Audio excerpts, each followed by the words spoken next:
Hello. What's up? What's up? What's up, y'all? Hey, Missy. Hey, Diva. Hi, Bronx. What's going on? What's going on, y'all? I'm back.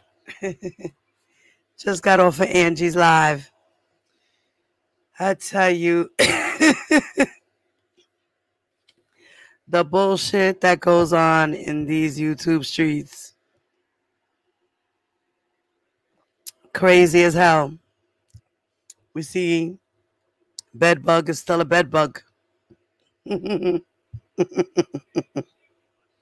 Poor bedbug. Poor champ. We need to get the ASPCA over there right away. And Daz, you're still a bitch. I thought you was gonna be cool. I should have known not to trust your ass. Yeah. Well, yes, Angie is funny. I love her. She is. That's my girl. That's my other half. Hey, Jackie. What's up, mama?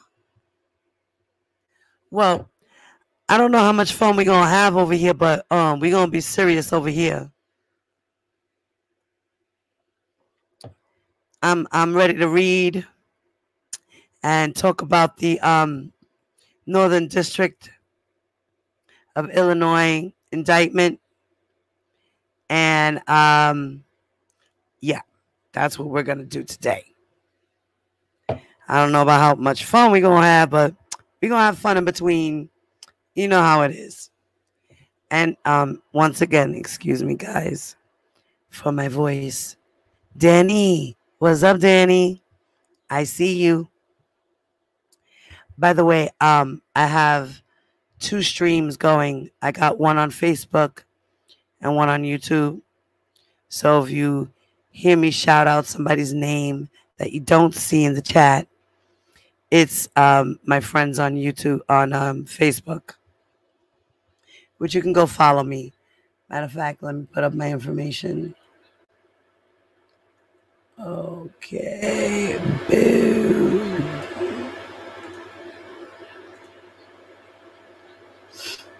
Okay, there's my information, guys. You ever want to holler at me, cash at me, email me, you want to call in, PayPal, follow me on Instagram, you can follow me on Facebook, also Twitter. It's all my handles. And I apologize, guys, for my voice. All right, Bronx, that's what's up. What's good, Danny? I'm chileando. You ready for some R. Kelly business? Bitch, you ain't got to cash at me. It's a donation. It's if you want to, Danny. Don't worry, I got you, Danny. You already know, sis, I love you. You just gotta let me know. Text me your Cash App information.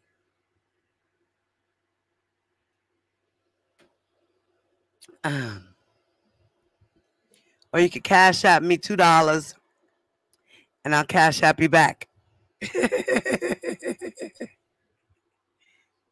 You already know.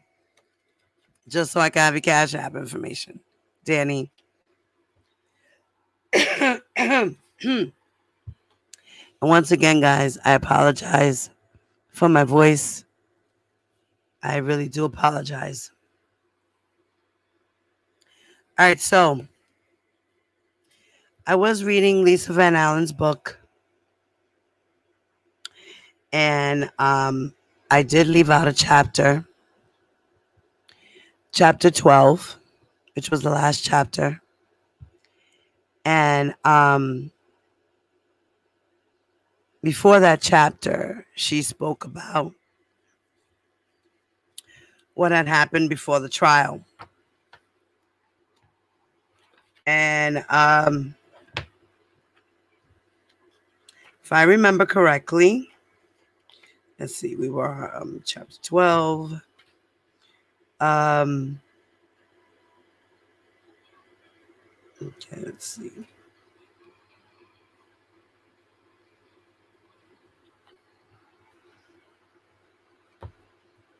Let me just recap a little bit. I'm going to recap a little bit. Hi, Mom. Okay, babe. I was thinking about going to see you after this live. I wasn't going to make it too long, but I love you. Mwah. Kisses. Good night. Say good night to my mom. Blanca. All right. So, we know that from the book, she was born in Connecticut and her birthday is June 11, 1980. So she met R. Kelly when she was 17.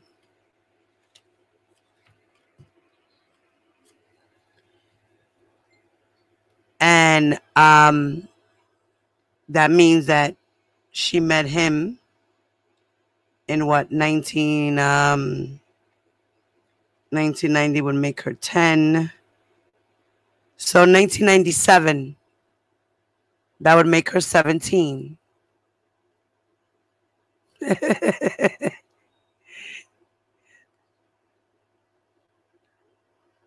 Okay. So she was 17 years old when she met R. Kelly in 1997. She was born in June.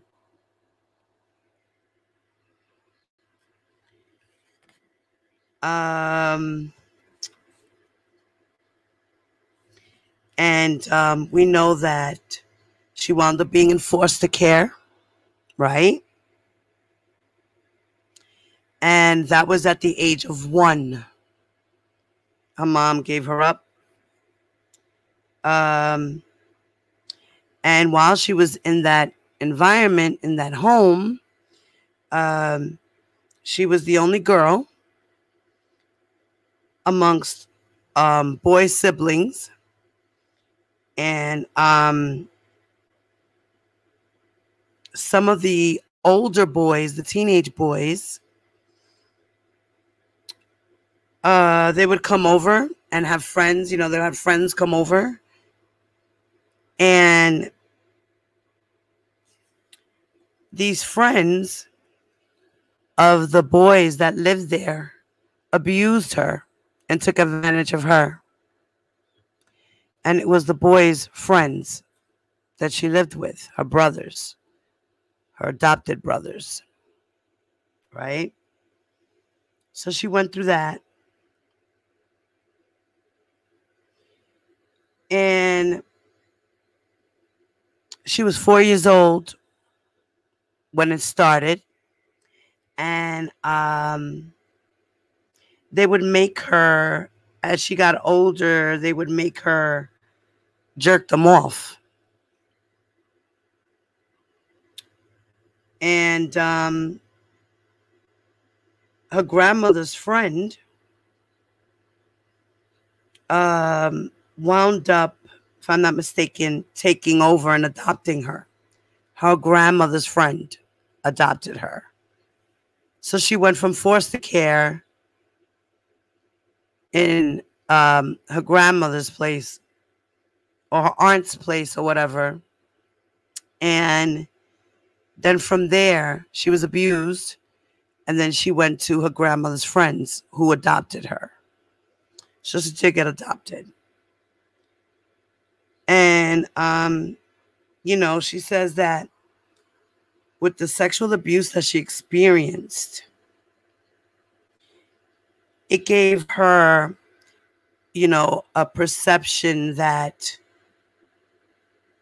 sex was mostly about someone else's pleasure. Sex was just to please the man. You know, that's what that taught her. It brought her to that.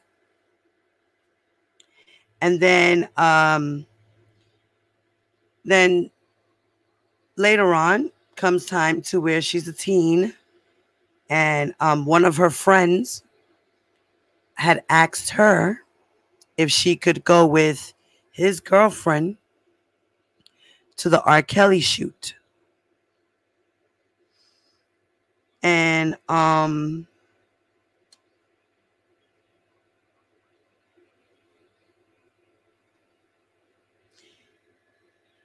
so she was 17. She went to the shoot.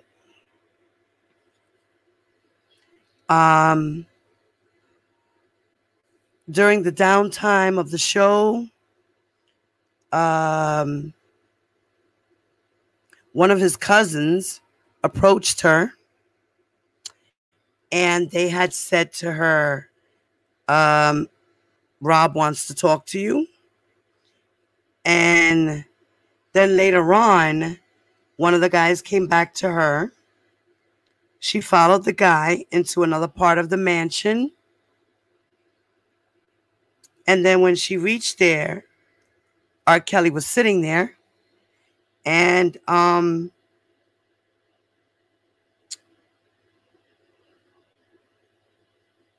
he started to ask her questions. And that she said that they weren't really like normal questions, that someone would ask, like, hey, what's your name? Where you from? How old are you? Stuff like that. What's up, Diva? What's up, Robin? And let's see.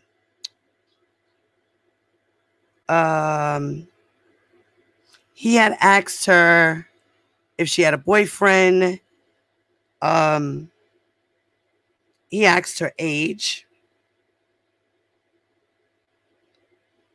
And then he had asked her if she was willing to go to Chicago if her mom would let her go.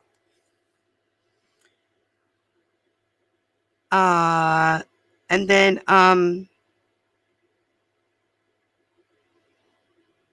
they started talking. Then she started to feel cold, and what was it that she started feeling cold, and then he said, well, listen, if you want, we could sit on the bus. So they went to go sit on the bus. And then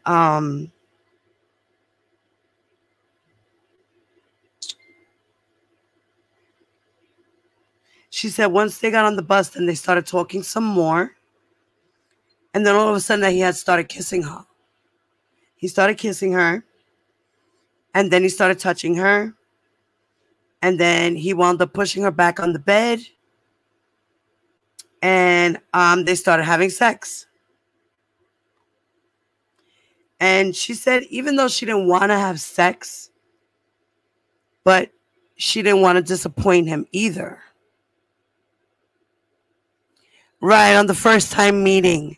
Hey, Ty. She was already experienced sexually. So she was already promiscuous. She was already probably dating. And then she met R. Kelly. So she was abused as a child. And then, has this thing in her head that sex is just to please the man. So when any man, I guess, would approach her, she assumed that if he wanted to have sex, she'd have to have sex to please him. When you get groomed, it's hard. You do become promiscuous. I know. I was one of those girls. I was abused. I was groomed. And I became promiscuous because I thought that that's what I had to do to please the man. I didn't know that the pleasure went both ways. I just felt like I had to drop my pants and do what I had to do. I didn't really have my first real sexual experience with a man till I was 18, that I had my first real boyfriend. I was 18. He's the one who taught me how to make love and what making love was all about and what sex was for. Pleasure for the both of us. You know? So it's hard, but that's what happens. Girls get caught up in those situations, get abused, and get groomed to, in their mentality, they see that this is what they have to do. This is what they were taught. It's kind of like prepping a girl for prostitution. It happens. When these girls get sex trafficked, what happens? The pimp grooms the girl. He teaches her how to do it, So it's hard. It's hard. And she said, that she just didn't want to stop him. She didn't want to disappoint him. She figured he's a star. This is what he wants. He wants me. Fuck it. I'm just going to bend over and do as I'm told. Eventually, I'm pretty sure the first time felt awkward. But then after that, she liked it. She thought they were in a relationship. He told her, like, you're my girl. You know what I mean? So he had that in her head, that she was his girlfriend. And then she figured later on, well, he is a rock star. He wants to have group sex. Fine, I'll do it for him because he loves me. And I want to take care of him. I know I'm young, but I have to do what I'm told to be with a man because I'm a little girl. But in order for me to be with this man, I have to do what I'm told because I want to be with this man. But then later on, the abuse comes in. You got to prep the girl always. What happens? You get groomed. You get control. The man takes control in the relationship. So once the man gets that control and he eats your mind, it's a wrap. And then if he's slanging good dick, it's even more of a wrap. Now you're stuck for real. And then if he's taking care of you, financially, supporting you, forget it.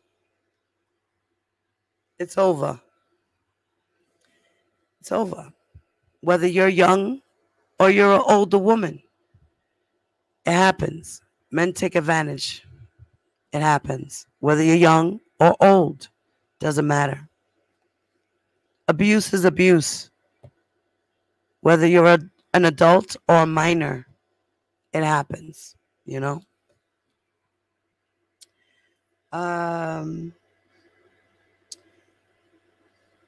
Then she said that when it was all over, he told her that she could stay on the bus and rest and to take shelter from the cold. So she does so. And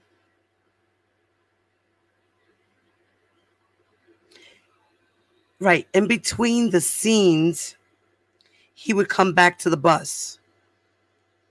And that each time he would insist that she stay on the bus. And he said that so they could talk. But then she said that looking back, those were red flags, but she didn't notice them, and that she said that it was more likely that he didn't want anyone to see her getting off the bus. So she remained on the bus until the end of the video shoot, which was until the next morning. And then she said that they exchanged numbers and that it took her a whole month later to get the nerve to call him back.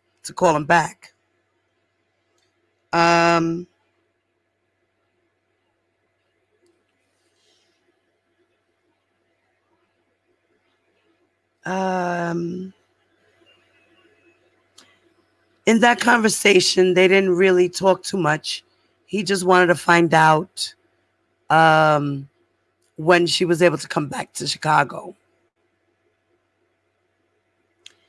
And then she gave him a date of when she could be there. And then he had put her in contact with his assistant, which at the time was June Brown.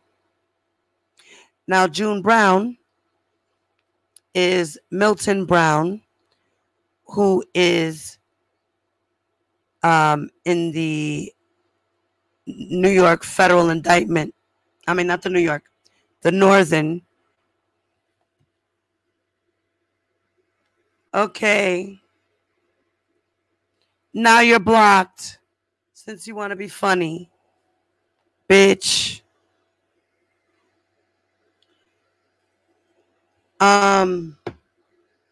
Okay. Sorry about the distraction. Right, so she said that she gave him a date.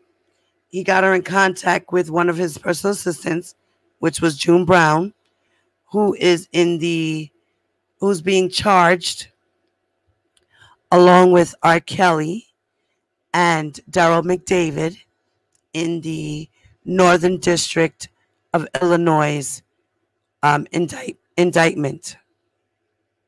So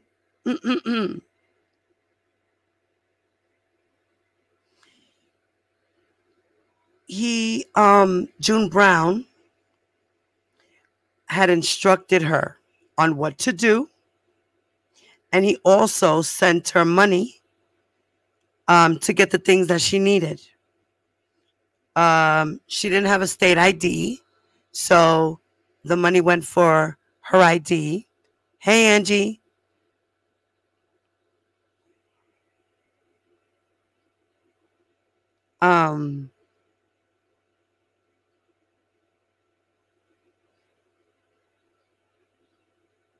As well as the plane ticket. And once she had got to Chicago, he had a driver waiting for her.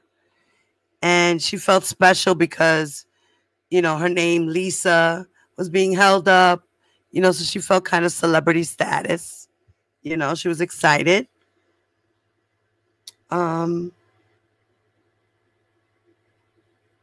So she also mentioned that since she paid for everything with the money he gave her, there was no paper trail because June Brown gave her money. So there was no paper trail. It was cash given straight to her. Boom, here you go. Bow, money for you. Go handle what you got to do.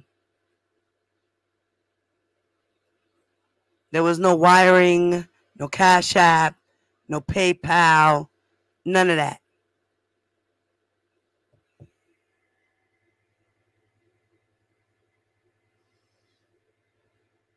No, she needed her mom's permission to stay in Chicago. But she said that she wasn't in too good of a standing with her family and that, her mom was taking care. She was diagnosed with cancer. Her mother's mother or her mother had cancer. and she had a lot of things to worry about. So she felt like a burden. Adriana, hi. Hi, Adrina. So, right, her mom had cancer. Um,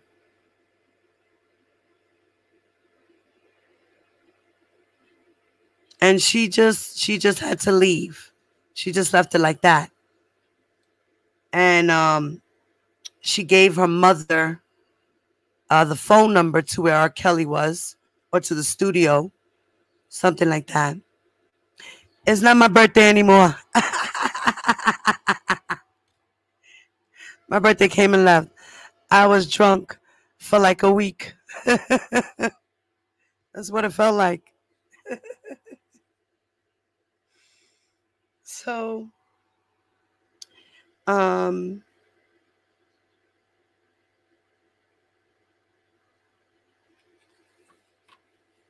and then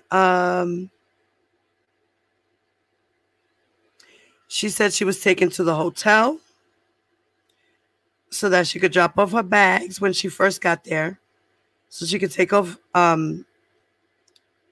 Right, and then she said she went to the hotel, and then the driver had took her to the studio. Right, and she said that there was a big fence around it, to keep people from easy access to the studio. And you had to ring a bell, call button. And she said that the person that answered was like, oh, it's who, what? Oh, wait, hold on. Like, they were kind of shocked and shit. And that she said that there were plenty of rooms inside the studio. That she noticed the rooms as she walked into the building. And she said that night they just chilled, hung out, played music. He was doing his thing. Fat boy, what's up, papi?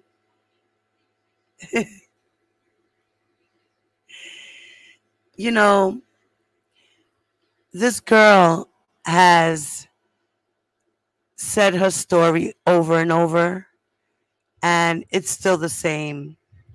It hasn't changed. When you go through certain things in your life, you remember them. Certain times in your life, you will remember, no matter how old you are. You can still remember the details. You might forget maybe one or two as time goes on, but her story has not changed. Her story is still the same. Just because she had a criminal background, in a book she says that, she got into a little bit of shit. She was a dumb kid. Who the fuck isn't dumb and young? Dumb and young. A lot of us follow that path. So she went that way. Nobody's perfect. When we're teens, we do teenager shit. And sometimes when we're teens, we're angels. And sometimes when we're teens, we're little devils. It happens. Shit. Just because she got into a little trouble doesn't mean that she didn't get abused. Just because she was in a relationship with R. Kelly, it doesn't mean that she didn't get abused. He's a man who has feelings, who likes to control his environment. So he likes to have control of everything around him, including his women. And if they get out of hand or disrespect him, what do you think he's going to do? He's a controlling man. He's going to read your ass, let you know what the fuck it is, And if he feels like slapping you, then that's what he's gonna do because he's emotional and he's got to keep things under control. You know, what does a pimp do to his girls? Slap them to keep them in control. It happens. There is this thing called domestic violence. It happens when you're in a relationship, whether you're a male or a female.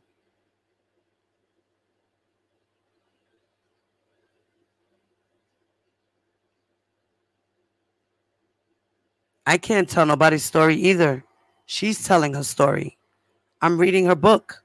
I have her book right here. And this is what she's saying in her book. I can't tell her story. Only she can. And she read a book. She wrote a book. And it was published in 2019.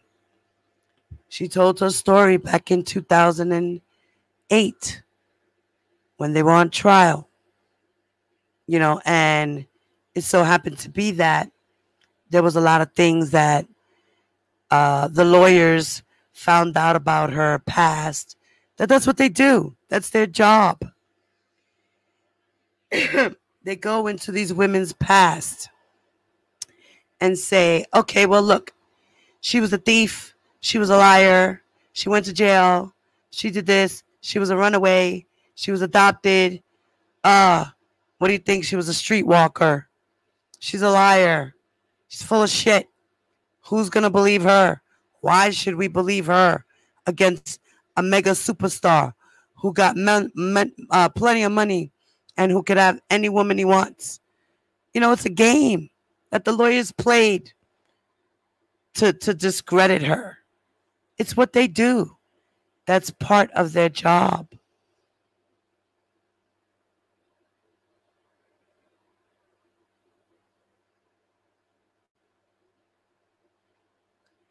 You know, it's what it is. Let's be nice in the chat, guys.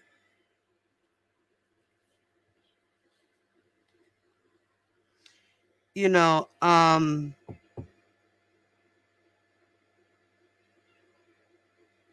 it's crazy. You know, that she even said that they had a regular routine. Mertice, what's up, beautiful? No smoke, guys. No smoke. Smoke some weed. Smoke some weed, y'all. Now, she said that in her book, she says that he had a routine. Like it was a daily routine. Every day, it was the same thing. Over and over again.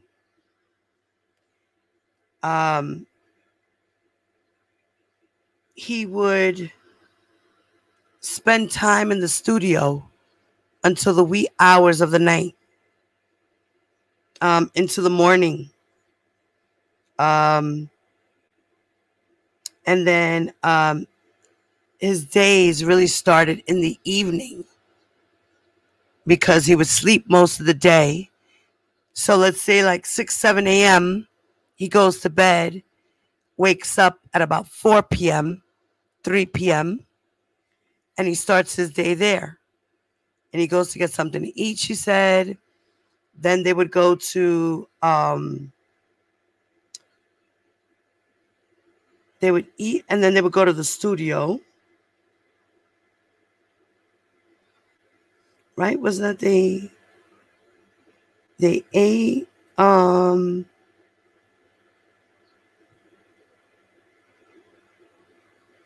right. Then he would go to the recording studio. So they would go eat, and then they would go to the recording studio for a little while. And then after that, they would go to the gym, and they would play basketball. He would play basketball for a little while.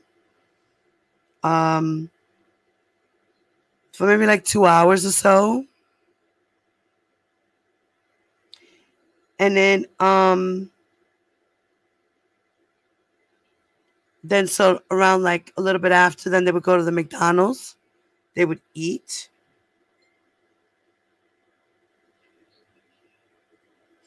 And then they would go back to the studio.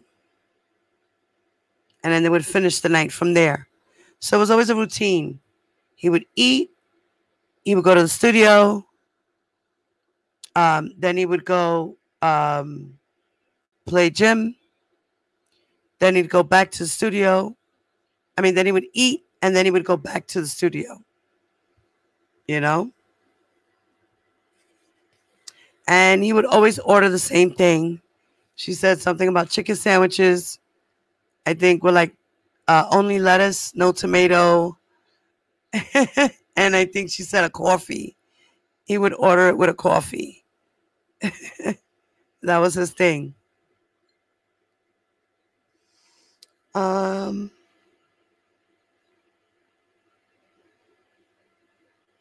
So she also got fired from her job because she was doing, flying back and forth. She was, flying. She would go back to Connecticut, come back to Chicago, go to Connecticut, go back to Chicago. And she was back and forth.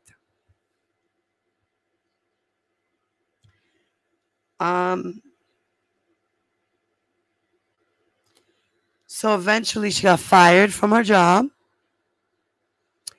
And,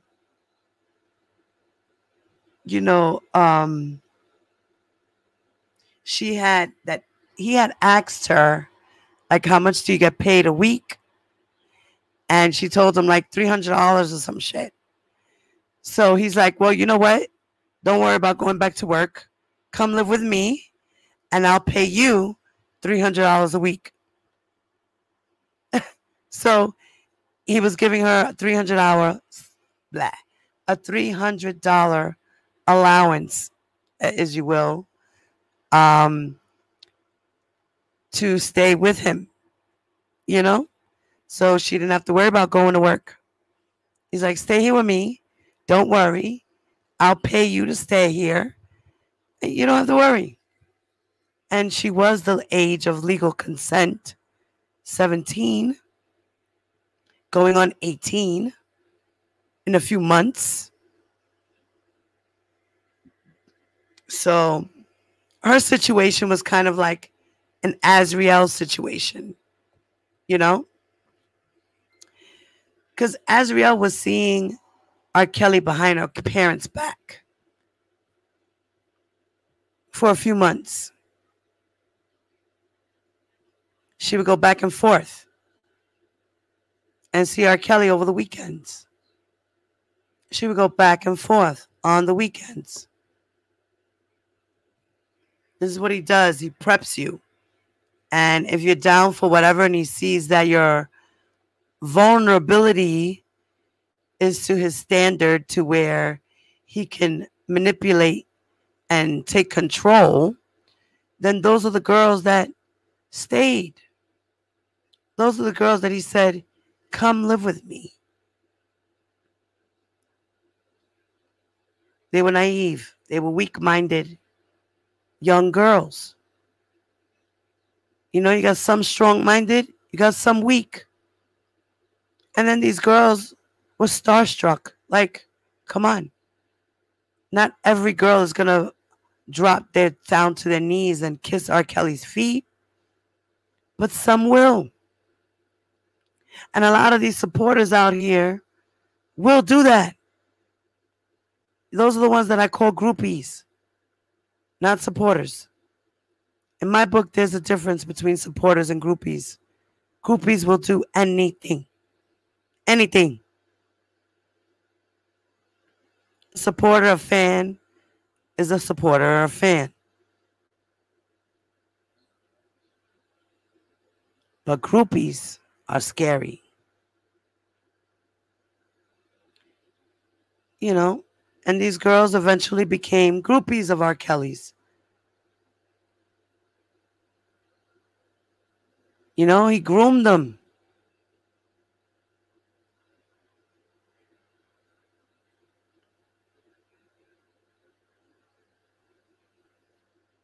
Yeah, anybody can say anything, honey. Anybody can. But when you have more than one person claiming the same rumor about a person, and it's been said from many different people from different time spans, you got to look at it and say, damn, there's got to be some truth. It can't all be a lie. The government has a preponderance of evidence against this man. So now he has to prove his innocence, and the government has to prove his guilt. We don't know what evidence he has to say he's innocent. We don't know what proof he has. We don't. But we will see once court comes out, you know. He will have a fair trial.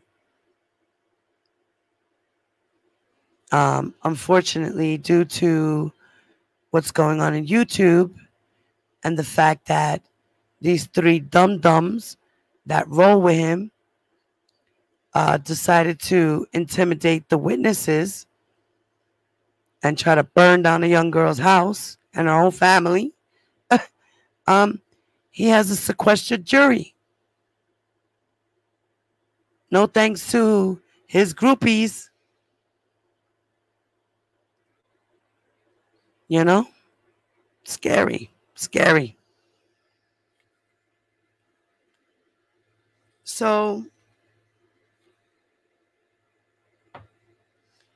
you know, she said that life with him started out fun. You know, she was having the time of her life. Things were fine for a while. Months went by.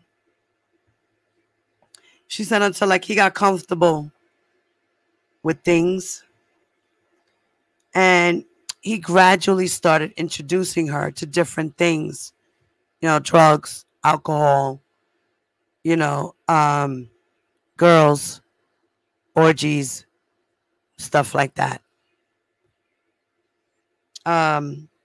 She said that he had weird fetishes, you know. She said that she noticed little by little that he was showing more and more of himself as time went on. And she was just like noticing different things that, you know, came to a point where now she has to say daddy while they're having sex. And then it had to be every time. Then from that, it went to now you have to call me daddy all the time. You know, little things like that she started noticing where he was getting controlling and, you know, doing things that she wasn't comfortable with. But she was still doing them because she loved him, she respected him, and she wanted to be with him. This is what happens.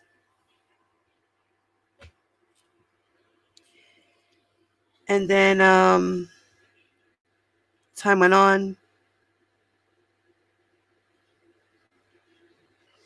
You know, she even said that R. Kelly had a bad odor. That his grooming habits weren't up to par. You know, and she was a little turned off by that.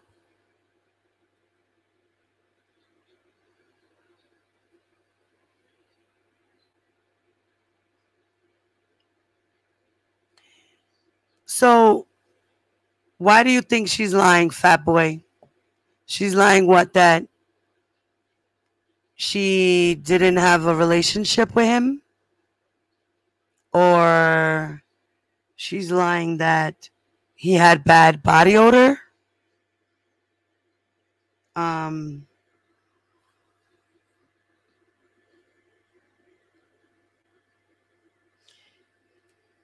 um, she said that he even, I believe that she said that he used to walk around with no underwears, that he would wear his clothes with no underwears. A lot of the times he would do that. And then he'd be sweating and playing basketball and then not shower and then come and have sex with the girls. So, yeah, that would be a problem for me too. Like, nigga, go take a shower. The fuck? You just had your hands all over the freaking court. You're sweating in your balls. You got no underwears on. And you expect me to give you head? Wow.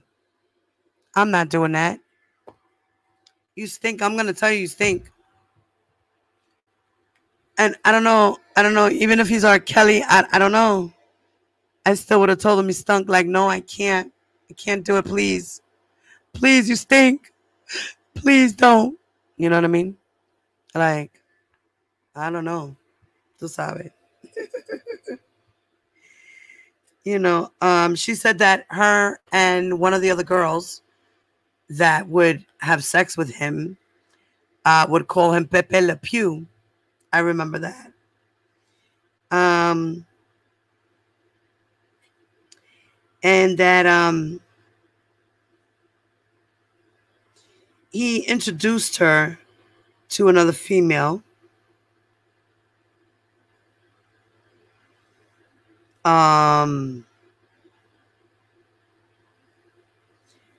That they had a threesome. That was her first time.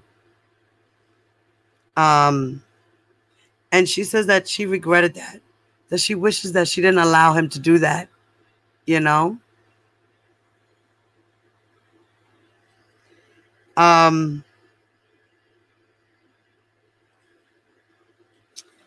Let's see.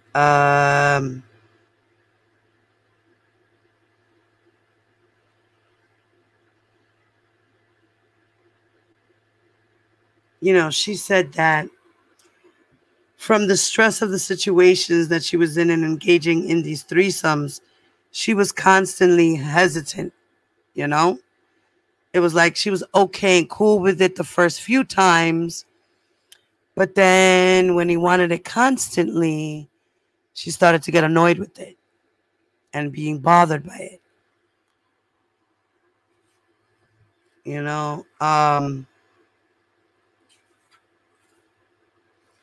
She even said that he wanted her to wear little girl panties, like panties with cartoon characters on them. He liked that. He didn't want her to wear Victoria's Secret lingerie.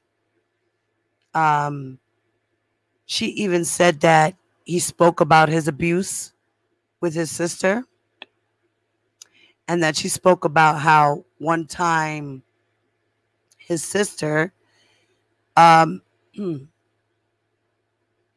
R. Kelly put a pencil inside of her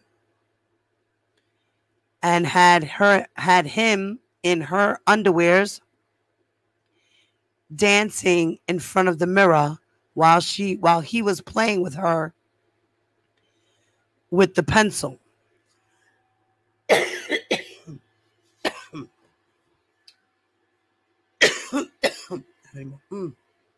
I need some more to drink.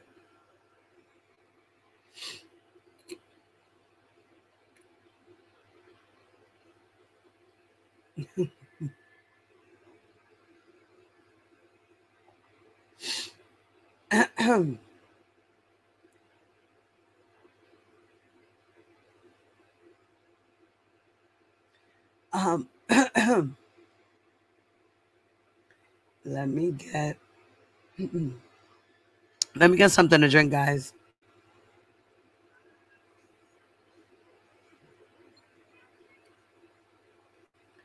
Ay, Dios mío. Okay.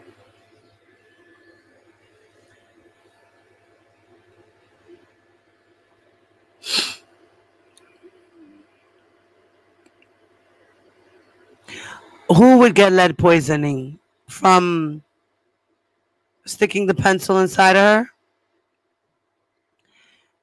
No. If he was doing it with the eraser part, no. She would probably just get a yeast infection, you know? She wouldn't get lead poisoning. You know, he's doing it with the eraser part. He's sticking it in her, you know. This is what his sister wanted him to do. He did what he was told. And please, please, please, let's stop being disrespectful in the chat, okay? I don't mind us chilling, hanging out, talking, engaging in conversation. Let's just not disrespect one another, okay?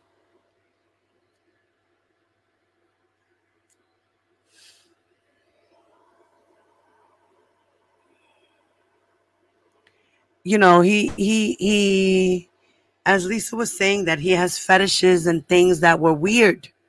Lisa, not Lisa, Lizette even mentioned that sometimes having sex with him didn't feel natural. You know, so what do you think that meant? That he would do certain things that were out of the norm for some, but it might be normal to him. You know, I did a whole live about S&M, sadomasochistic stuff. You know, people are into that, you know, they really are.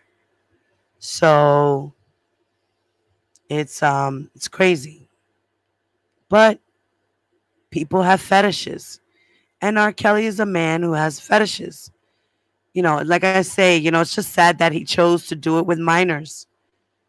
You know, he didn't really do it to too many women. And if he did, it was because they accepted it, they wanted it, and that's what it was. But these girls were just told to do what they had to do, you know, or R. Kelly would see them as not loyal to him.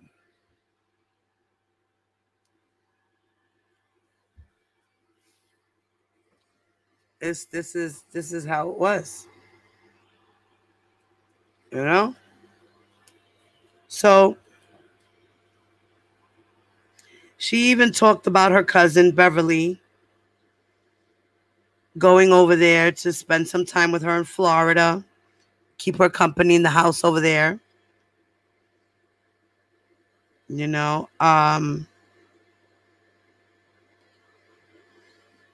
if you go back, I did Bronx. I did read the book. I do have all the chapters in my playlist under Divas Book Club. You could go check out the books that I've read so far, and check out what the young ladies that have spoken up have said. You know, it's your choice, you know, to believe them or not. It's your opinion. You know, I disagree. I think that these girls are telling the truth. And I believe that R. Kelly did abuse these girls because he does like to control his environment. There's proof that people have said that this is what he likes. He needs to have control. And it's not just with the women, it's his work ethics and how he is.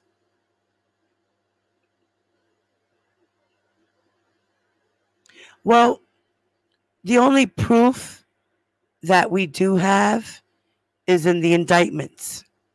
That's the evidence that we have that is against him.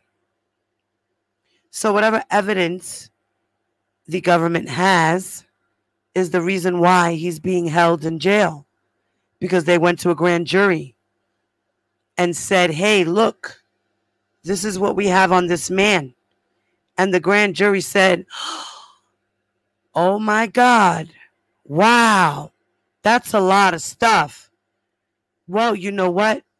I think we need to charge this man. He looks guilty. Hence went the indictment. They cannot put an indictment unless they have some type of proof.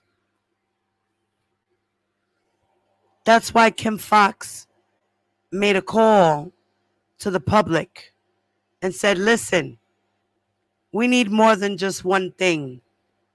If anyone who has ever been in this man's presence, who has been violated by him, please come and talk to us, because we want this man to be charged.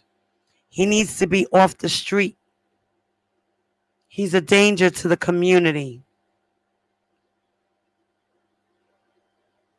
Hence, that's when everyone came forward. And then that's when they went to the grand jury with all this evidence. It isn't just hearsay. There's actual trails of paperwork. Okay?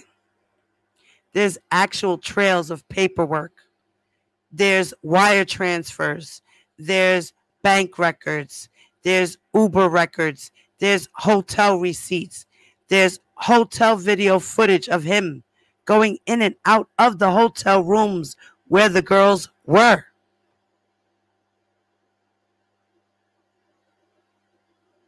Listen, mommy, Shana, you already know I wasn't there. Stop your shit. Neither were you. I'm not saying I was there. Okay? I'm not saying I was there. Okay? I was not there. You were not there. The only people that were there were the people that are in the situation. And that's R. Kelly and all these girls. His lawyers weren't even there. Okay? It's what it is.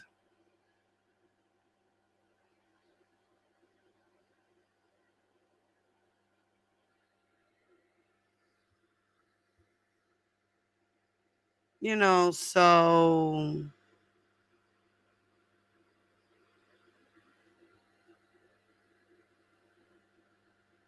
hold on one second, guys.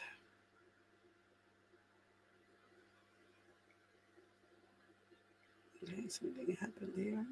Give me one moment, y'all. Okay. Wifey, what's up, chula?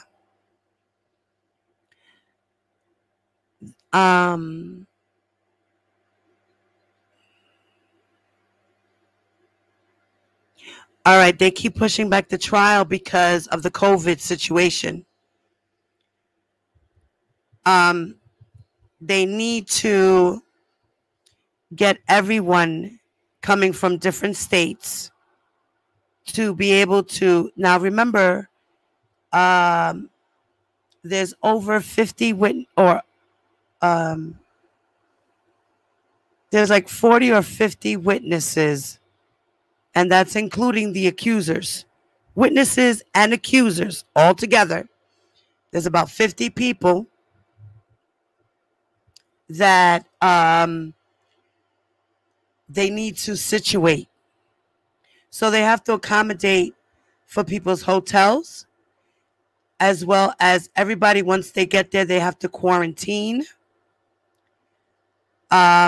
And they have to spread it out to where there's enough people to sit in the room, but not that the room is overcrowded. Because remember, we're in the middle of a pandemic, and the state of Illinois, their COVID rate is high. It's still high. So, but now that people are getting the vaccination and everything else, that's a good thing, because now that they changed it to September instead of April, it's a good thing, because then by September, God willing, everyone will have been vaccinated. The COVID the pandemic will have subsided some, because a lot of people are still skeptical and they're not taking the vaccine, so that's what that is. you know um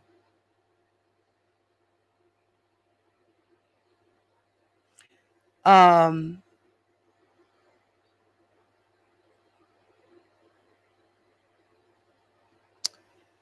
they I'm trying to find the word, but they're pushing it back. They're delaying the trial because of that. But now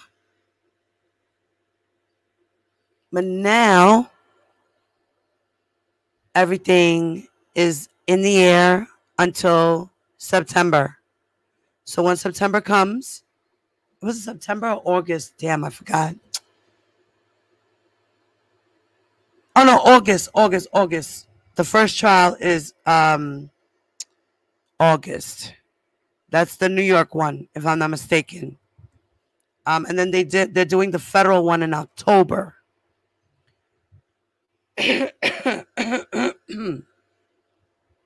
What's up, so Oakland? Hi, mommy.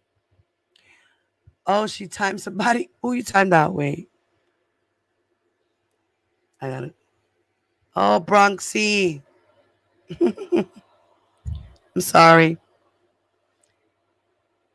But, we're trying to keep it respectful. We can agree to disagree. We could chat. We can hang out. We could chill. It's all good. But that's why they keep pushing back the trial, mommy, because they need to accommodate everyone. So hopefully by this time, everything will be good and they won't have to worry about all of that. You know what I mean? People could just all sit in the room with masks on, next to each other, side by side, and it'll be okay. Hopefully, this pandemic has slowed down a lot of the judicial process. It has. It has. A lot of things have slowed down, you know? But anyway, I've been rambling for about an hour now about recapping about what Lisa Van Allen said. And it came down to the trial. We know that she had sex with Rashana a few times. One time she was at a hotel with another girl who was very, she said the girl was so giddy and so ooh and ah. It was just scary for her that she saw her as like a real groupie. And, then there was this one girl who was frightened, didn't know what to do, but she did what she was told. And R. Kelly likes having threesomes. And she was willing to do anything for him because she loved him. And then she wound up finding the tape. She took the tape. She gave it to one of the guys. I think his name was like Keith. And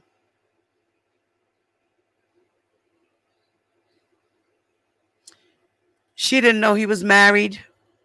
She was sleeping around with R. Kelly while he was married to Andrea. She didn't even know he was married.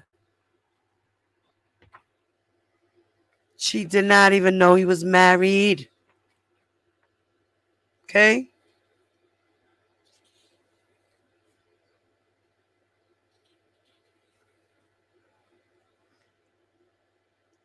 So,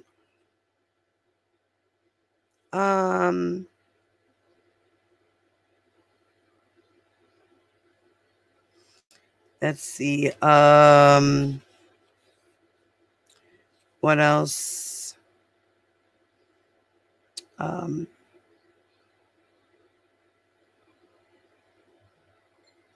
Oh, she also spoke about how Foxy Brown was riding R. Kelly's dick. Not literally, not literally. You know, like she was on his ball sack and she was jealous.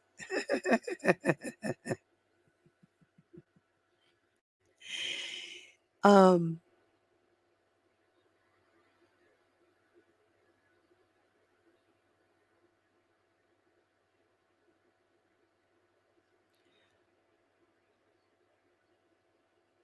it was in the jet. What are you saying? It was in the jet.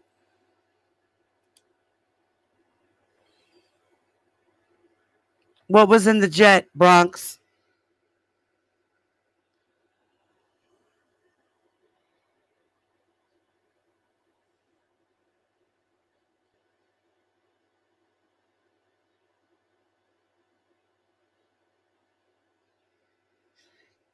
Of course, they don't want him to leave the country. If he leaves the country, um, he'll get away with all his crimes. So that's why they don't want him to leave the country.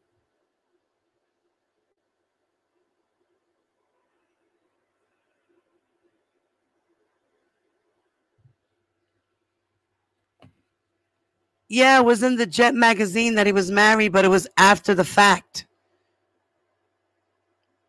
It wound up coming out in 2002 that he was married. Nobody knew about Andrea until 2002. Nobody even knew R. Kelly had kids till 2002.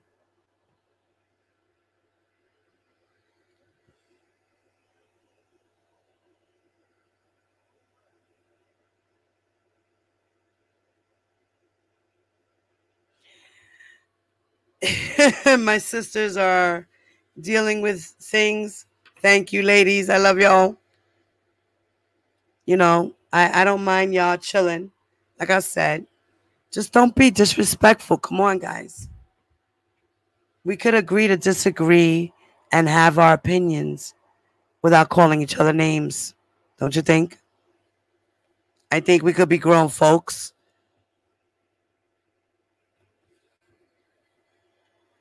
So, and she had some pictures here of her on the tour bus, you know. And she said that she stayed in the Trump International in New York for about a month. She lived there. Um,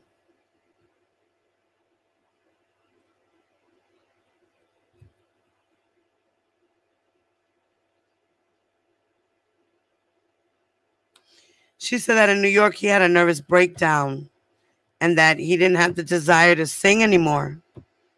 And he canceled all his interviews and other shows that he had scheduled in New York while they were there. And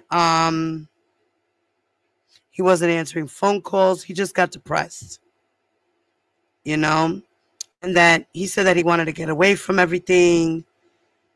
And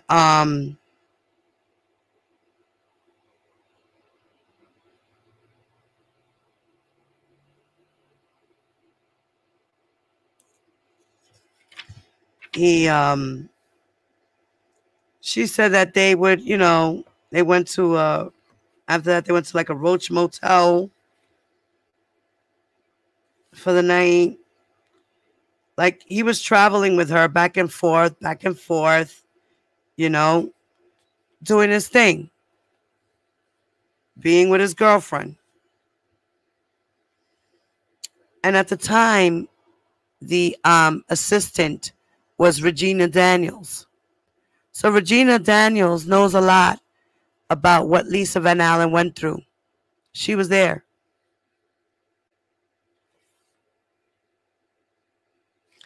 All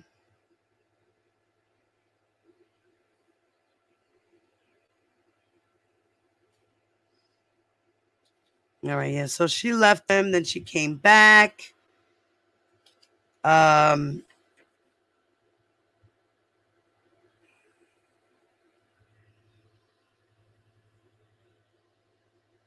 You know,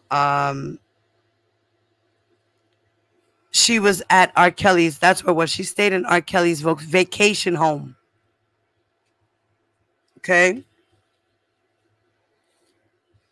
It was his vacation home, and that she stayed there with her cousins.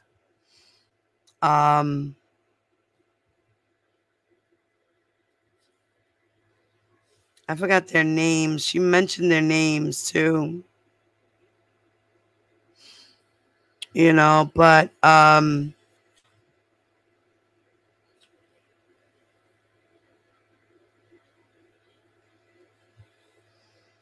let's see.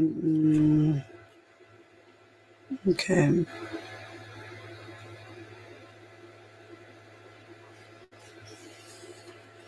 So yeah, so she separated for him for a little while, then she went back after she had her daughter.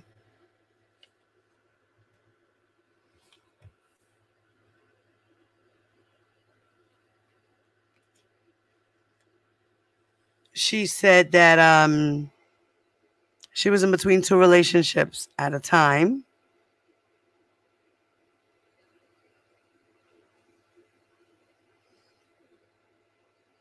And that once she got back to Chicago, she met up with Daryl McDavid. And that they wanted her to do a blood test to see if the daughter that she just had was in fact his daughter. But she was like, no, it's not his because we weren't together. So she let him know this is not your baby. You know?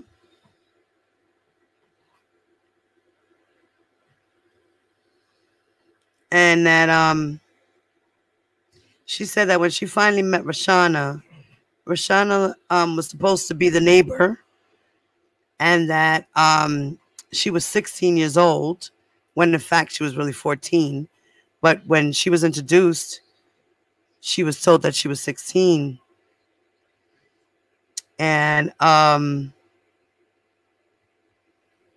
you know, that right there, once she found out that she was really 14, that's where she decided to just let it go, hang it up, and go on, move on with her life. So in June of 2008, she went to testify in the trial. And we know that the trial took 6 years, of course.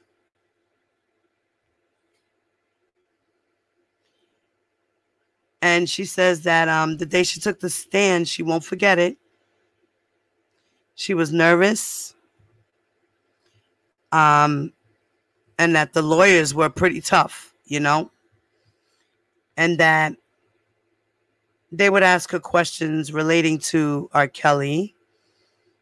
And the defense attorney made sure that she felt like she was the one on trial instead of R. Kelly. That the lawyer had asked if he asked if it was true that her baby daddy was a felon. And then had called her a streetwalker and that she was the devil and all these things. And he also tried to brand her as a gold digger and a thief. because she stole a watch, claiming that she stole the watch. She said that he and I both knew that I didn't steal the watch.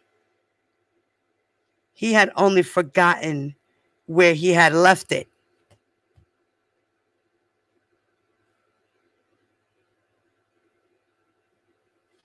You know,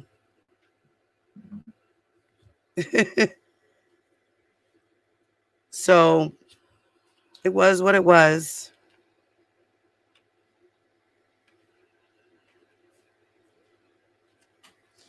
She said that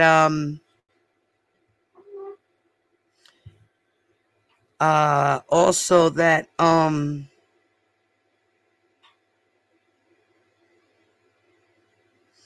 she said he had only forgotten where he left it, that he had flown back to Chicago one day from Atlanta and left the watch with me.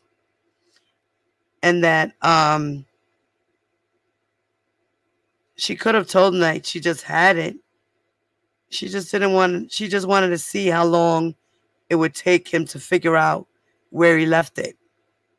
It pissed me off that he didn't know. She used to test him. That's one thing Lisa did. She tested him a lot. In this book, she tested him. She did some shit to see where his head was at. You know,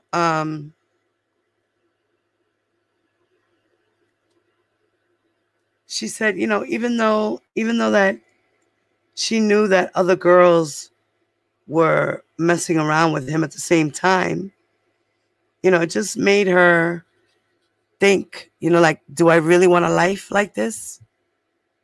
You know? And she also had mentioned that it was clear that R. Kelly was trying to blame people, especially putting the blame on his brother, that he had paid. Wait. She says that it was clear that all he cared about was saving his own skin. And she meant because he was willing to let the blame be put on his brother, knowing he had nothing to do with the case at all. And not to mention that he paid my oldest daughter's father $50,000 to make up lies on me and try to destroy my credibility. So you see that?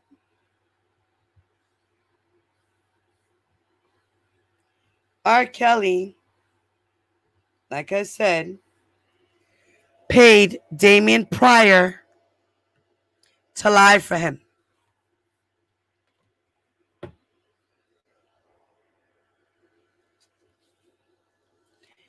He paid him $50,000.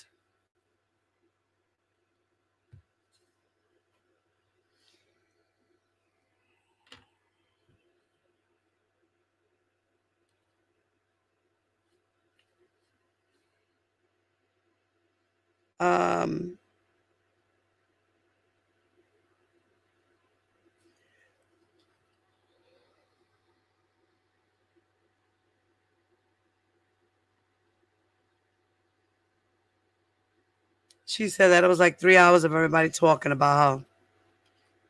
You know?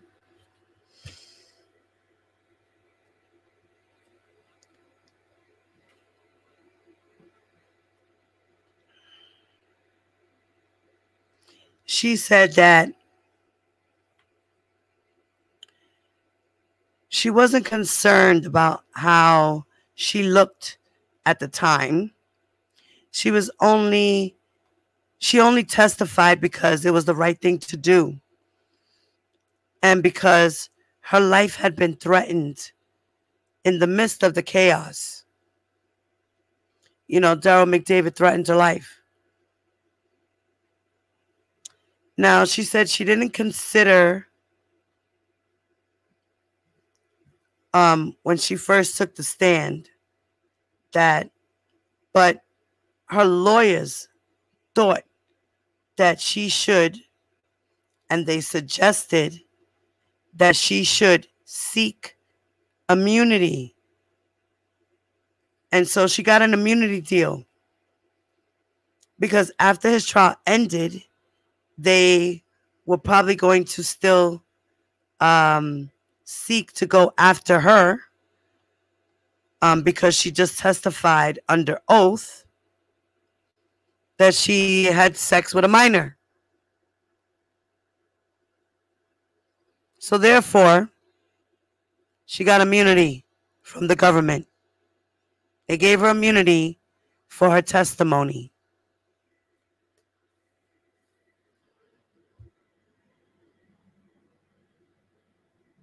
So she wound up getting state and federal immunity. That's what she got. So she said that it didn't matter if she didn't know. And since she gave her friend the tapes in Chicago and he took it with him back to Kansas City, Missouri, they could bring up charges if they wanted. So I did end up getting both federal and state immunity. That's what happened to her. Now we all know why Lisa Van Allen never got locked up. She got immunity for her testimony, y'all.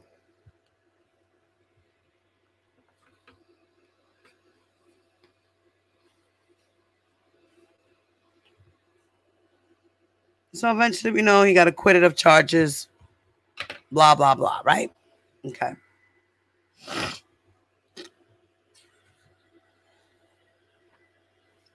Chapter 12.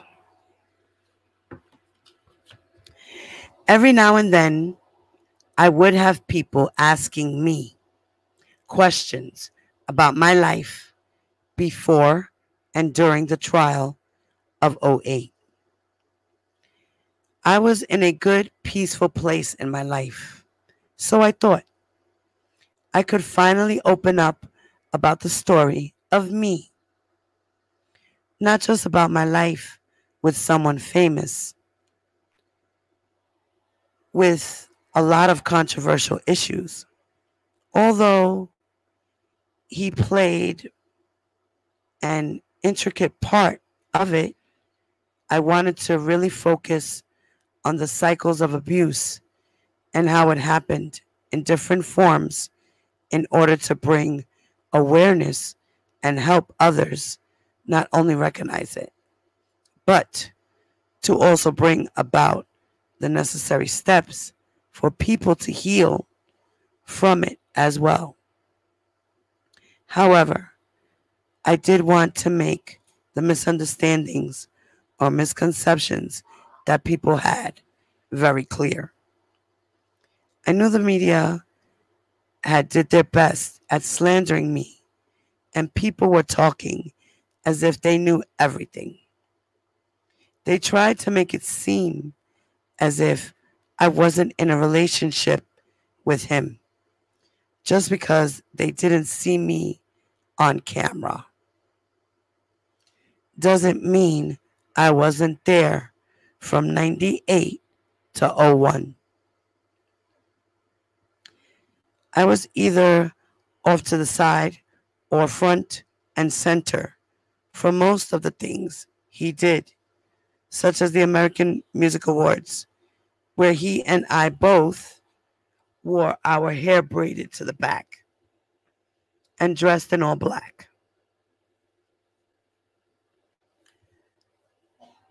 So he was dragging Lisa Van Allen everywhere while he was married to Andrea. Why wasn't he with Andrea? Give me a second, y'all. I'm going to take a quick break.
Sorry, guys, I had to take a quickie break. The ladies' room was calling. Yo. Well, so she says that they both wore their hair braided to the back and dressed in all black. I remember waiting backstage and Andy Garcia walked up to me just to compliment my hair and look for that evening. So I was there just as I was in his videos. His publicist said he was already to risk it all that night. In the end, he would always put himself first. Thinking about how to tell my story, I weighed my options. I wasn't really a big reader. I learned more towards visuals on the screen. So instead of doing a book, I decided I would embark on the path to making my own documentary. I would take people on a journey, showing them actual places that I landed in, such as the Forster home on Capon Street, where I grew up, when I was adopted, my aunt's place on 33rd and 4th in Minneapolis, Chicago tracks, and other places where things in my life happened.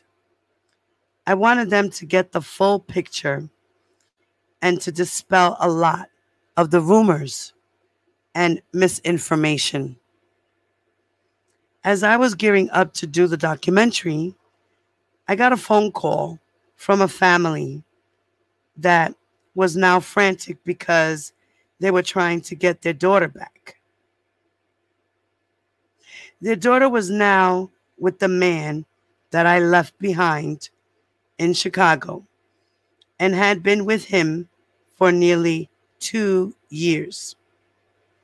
He, at this stage in life, had a fully developed operation where he had several females in one dwelling place functioning as his sex slaves. He had basically escalated from the life he used to live. Reportedly, some of the women had been there since they were as young as 14 years old. The family had contacted me about being a part of a documentary series that they were doing. They needed someone from the past, the 90s, to further validate a pattern and to tie it all together, especially since I was the one to testify at the trial, which is on public record. My participation would give them at least 2 of the time periods they needed to be covered. I did tell the production company that I was working on my own documentary. However, I agreed to come on board because I believed it could help a lot of the victims as well as keep others from becoming potential victims. Many did not realize that there was an entire system at play, one that has had decades of practice and is comprised of different people in different roles, but they all helped facilitate or enable his behavior. Some were outright complicit, and some unwilling participants. The only person that was left in the dark was the victim, who often didn't see the light until it was too late, and they've already endured the trauma. This moment in time, I believe people would be more receptive to hearing the truth than when I first told it in 2008. During the time leading up to the taping, there were frequent phone conversations to keep me updated and in the know of the process, legalities, etc. And also to make sure I was still on board with the project. I was also introduced to different staff members who worked with the company producing the documentary. So this is the documentary she's talking about is BBC. That was the first documentary that came out, was the BBC documentary. That was the first one to come out. Oh, let me pass you.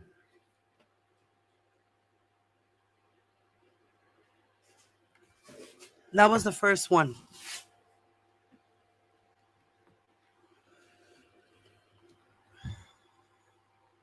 Then she said, I was also, okay, no, I'm sorry. Over time, there were also more stories coming to the surface, and some involving the contraction of a disease as serious as herpes. This prompted me to get on the phone and reach out to his publicist, Regina, to see if this disease was present when I was with him. She confirmed that it was true, but somehow I was definitely blessed enough not to carry anything or pass it along to my children. On top of that came a 19-minute song admitting nothing but blaming others. In this song, I was addressed, not by name, of course. He was cursing me out, but at the same time, speaking on how he loved me and how he bought me a car. Well, the exact words were, "Bitch, you know who you are. Bitch, I bought you a car. Bitch, you stayed in my crib. I loved you with all my heart." He must have forgotten that I had once loved him too. But he abused and used that love to manipulate me in the worst way. There are some things in life that love will just not cover. Looking back over the years, it definitely has been a long and rocky journey to get here. I would not have imagined being able to do what I wanted for so long on a platform that I was about to join forces with. To get to where I can make a difference to many other young girls that's like my former self as a teen is amazing. But inside, I fought hard to contain the turmoil. Often when you speak on certain moments of your life, especially such as this, you relive everything, all the pain, the shame, the sadness, and frustration. All the emotions hit you at once. Even though you are far from that moment, your brain can't comprehend a way to relay that to your heart to suppress your emotions. This morning, I woke up with a bit of anxiety. I was ready to tell my story and to continue to bring awareness, as I had already started doing before the documentary. But it's never really easy to tell it without emotionally putting yourself right back in that moment. I was determined to try my best for the sake of the girls whose families just wanted them back home, and for other abuse survivors like me, especially those who had to endure it early on in their childhood. So here I am, ready for my close-up. I have gone through the process of beautification, both literally and symbolically. As I stare in the mirror at the finished product, I'm perfectly fine with the transformation I see in front of me. I wouldn't want to repeat some of the pain or mistakes, but they were necessary to get this point. I want to take all that I learned and be able to share while helping others to do the same. My intent is to keep bringing awareness to important issues such as these, which are often swept under the rug. And well, it's time.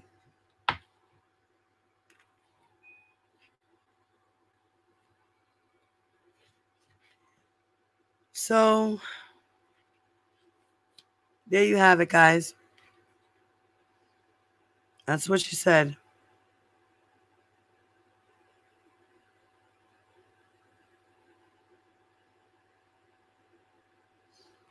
Oh, boy.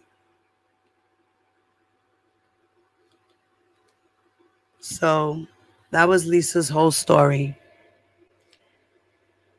And if you guys have not heard the first 11 chapters, you can do so by going into my playlist and going under Diva's Book Club. And I'll have all the parts to Lisa Van Allen's book there, as well as Geronda Pace and Cash Jones' fake book, her book of stories that she put together from all the girls and decided to add some splice of her own.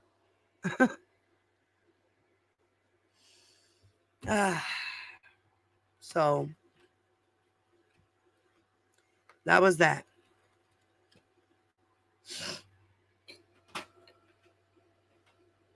Now,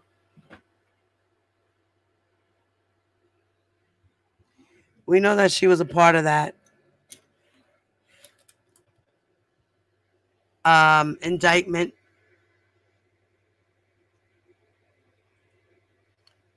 Where is it? Not gonna find it, y'all. Somewhere here. Okay.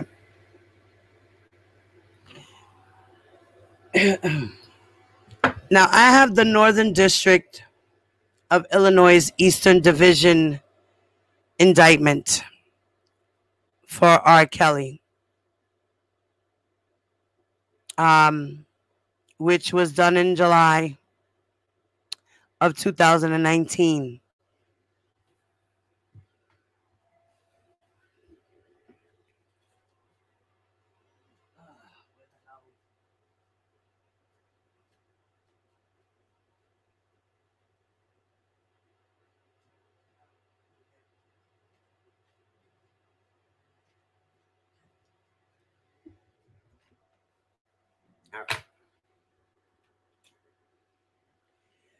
Alrighty, guys. The moment we've been waiting for, right? I had to kind of go back and just backtrack a little bit of Lisa's story. You know? But I have the original indictment.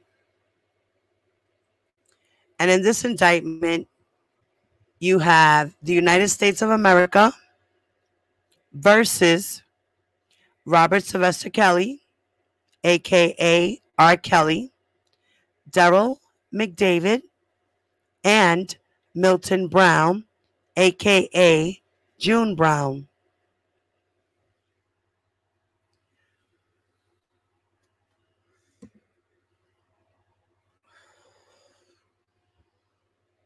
Now, there are, let's see,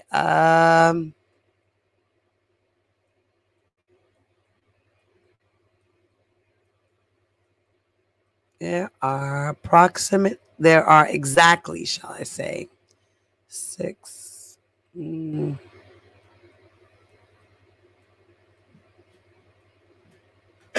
There are 13 counts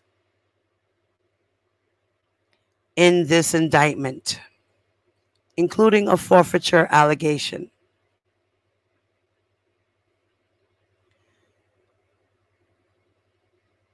All right. And this indictment is 25 pages long. It's a long one, guys. It's a long one.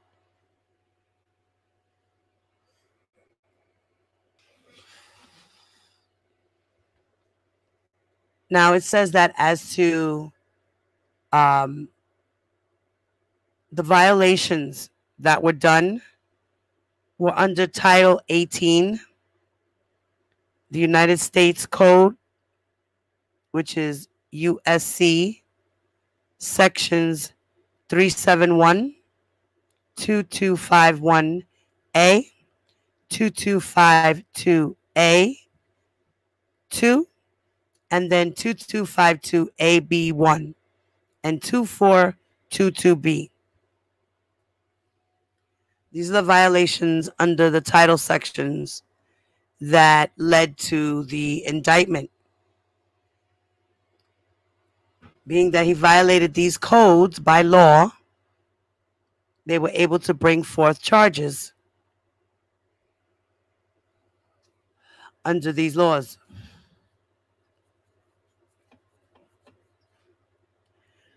Now, it says that in the first count, they talk about minor 1. Now, minor 1 is allegedly to be known as Rashana Landfair. Now, it says that in or around 1998, 99 at Chicago, in the Northern District of Illinois, Robert Sylvester Kelly, also known as R. Kelly, did knowingly employ, use, persuade, induce, entice, and coerce a minor, namely minor 1, to engage in sexually explicit conduct for the purpose of producing a visual depiction of such conduct, namely video 1. And defendant knew or had reason to know that such visual depiction would be transported in interstate or foreign commerce or mailed, or such visual depiction was actually transported in interstate or foreign commerce or mailed. So in other words, they were transporting the video in between state to state. That's count 1. And that is a violation of Title 18, Section 2251A. Then in count 2, you have the special May 2019 grand jury further charges.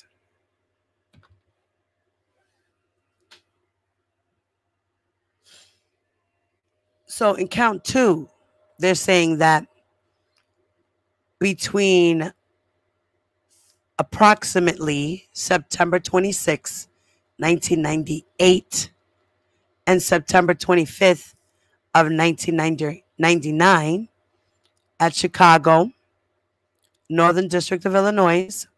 Robert Sylvester Kelly, also known as R. Kelly, defendant herein, did knowingly employ, use, persuade, entice, induce, and coerce a minor, namely minor 1, to engage in sexual explicit conduct for the purpose of producing visual depiction of such conduct, namely video 2. 2 videos. 2 videos.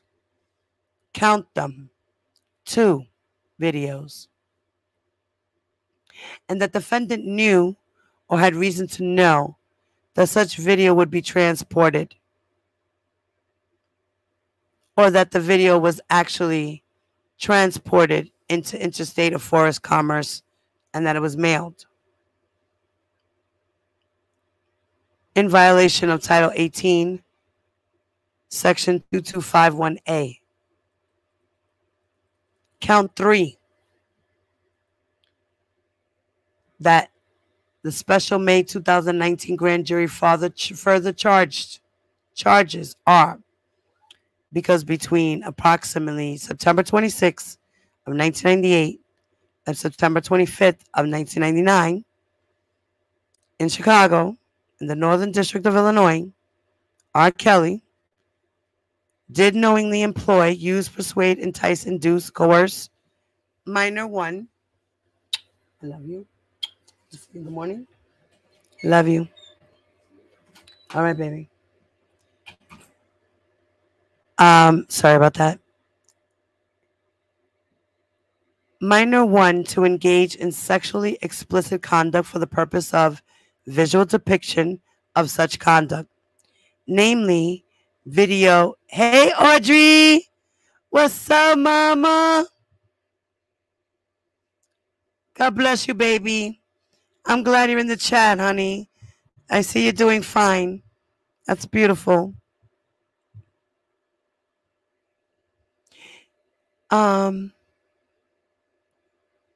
Now it says that visual depiction of such conduct, namely video 3, and defendant knew or had reason to know that such visual depiction would be transported in interstate commerce or mailed, or such visual depiction was actually transported, and he violated the code 2251A. Again, 3 videos. 3 videos. Then in count number 4, in or around 1998, at Chicago, Northern District of Illinois, R. Kelly, the defendant, knowingly employ, use, persuade, entice, coerce, and use the minor, namely minor 1, to engage in sexual explicit conduct for the purpose of producing a visual depiction of such conduct, namely video 4.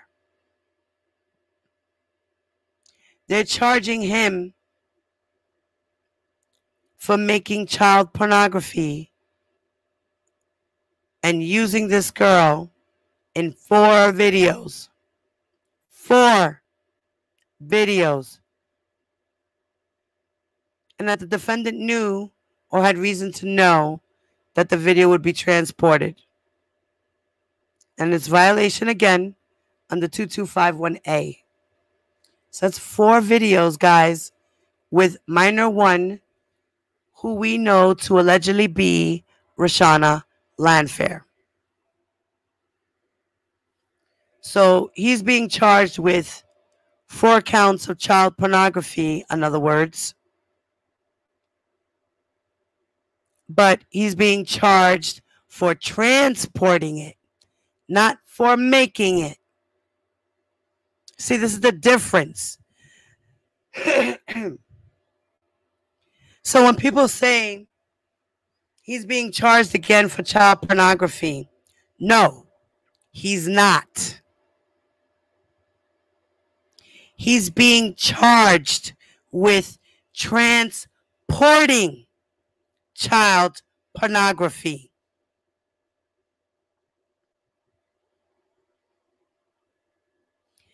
He's being charged with knowing that these videos were going to be transported between state and state or mailed. That's what the charges are.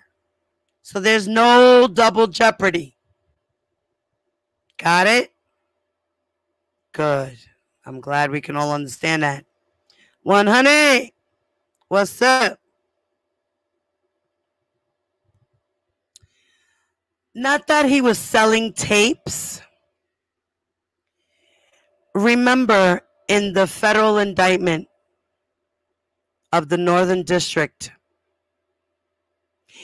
he's being charged with obstruction, right?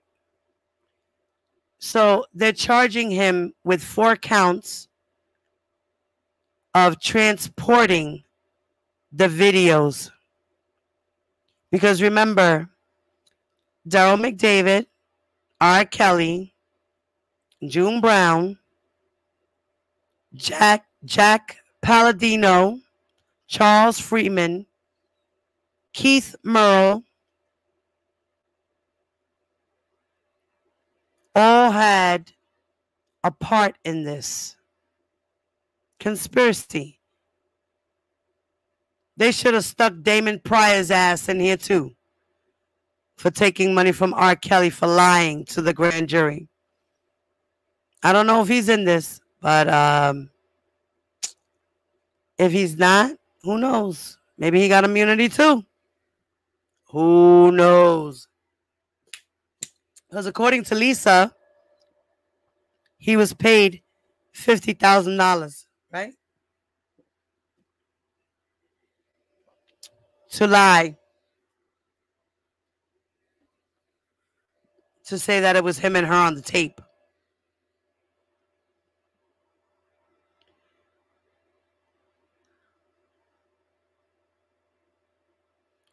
So now, count 5. It says that, number 1, at times, material to this indictment, it says, number 1, at times, material to this indictment. A, defendant R. Kelly was a resident of Chicago and was a Grammy Award-winning recording artist and a record producer. Kelly was the president and manager of several businesses, each located in Chicago, in the Northern District of Illinois, that he maintained in furtherance of his music career, including but not limited to Bass Productions, Ltd., and RSK Enterprise, LLC, the Kelly businesses. Then it says B, from in or around June of 1991 until in or around January 2014, Kelly and or one or more of the Kelly businesses employed defendant Daryl McDavid. So Daryl McDavid was working for R. Kelly from 1991 till January of 2014.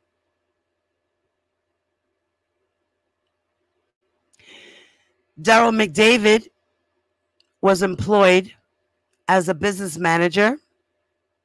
McDavid was a principal at Winkler and McDavid Ltd., located in Oak Park, Illinois. And as a manager for Kelly, McDavid was involved in providing services to Kelly, which services were in part intended to protect Kelly's image, reputation, and assets in the face of actual and potential criminal and civil actions involving individuals who were victims of sexual misconduct by Kelly. C. From at least approximately 1997 to at least approximately June of 2018, Milton Brown, also known as June Brown, was employed by Kelly and or one or more of the Kelly businesses. So June Brown was there from 97 to 2018, and McDavid was there from 91 to 2014.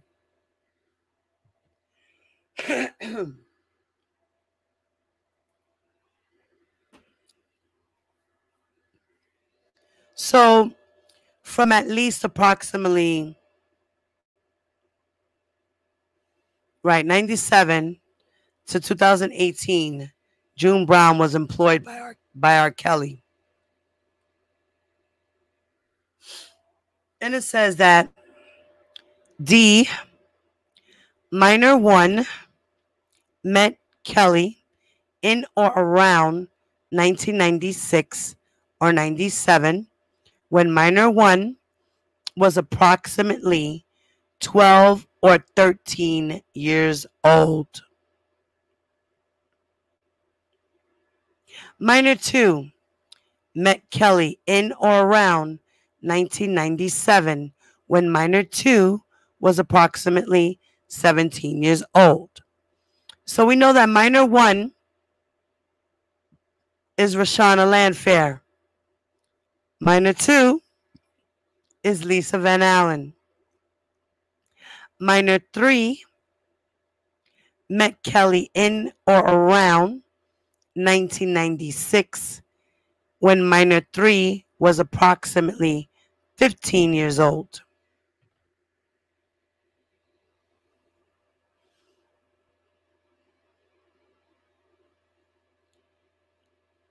Minor 4 met Kelly in or around 1998 when Minor 4 was approximately 16 years old.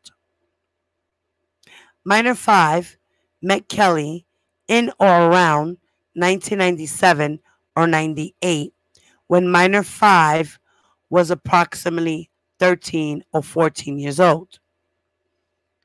Now, I've read these, and the only two that I think that I know is Minor 1 and Minor 2.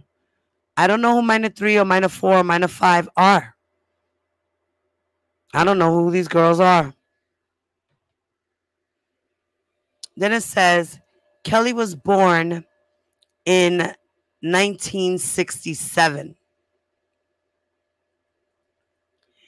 Kelly engaged in sexual contact and sexual acts as those terms are defined in Title 18 under U.S. Code Section 2246 with Minor 1, Minor 2, Minor 3, Minor 4, and Minor 5 when they were each under the age of 18.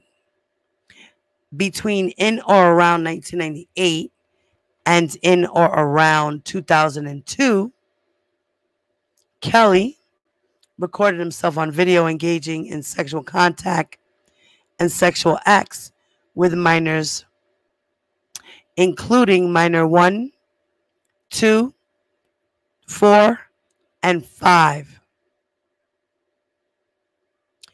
So, Wow. Okay, so we know that Rashana was in 4 videos with minor 1, right? So R. Kelly, there's also video footage of R. Kelly with Lisa Van Allen, Rashana Landfair, minor 4, whoever she is, and minor 5, whoever she is. So these 4 videotapes have these girls in it.